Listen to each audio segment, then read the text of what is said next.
Hey you, and welcome to this video where I will help you out how to stop loss on AXI Broker. And for this, we are now on the MT40 MetaTrader 4 web trader, and we want to create a stop loss on a Bitcoin position. So what we're gonna do right now is we select here new order, and you will find here the Bitcoin order type.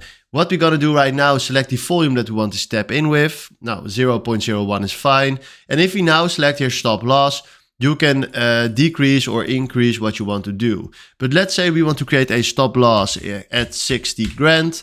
So now we fill in 60K, and when the price will hit 60K, he will stop our losses. So now if we click here on buy by market, our position is successful. And if you scroll down, you will find right here at SL, that means stop loss, that he will stop our losses at 60K. So this is how you can stop loss on AXI Broker. Hopefully this was the video where I was looking for. Thanks for watching and have a wonderful day.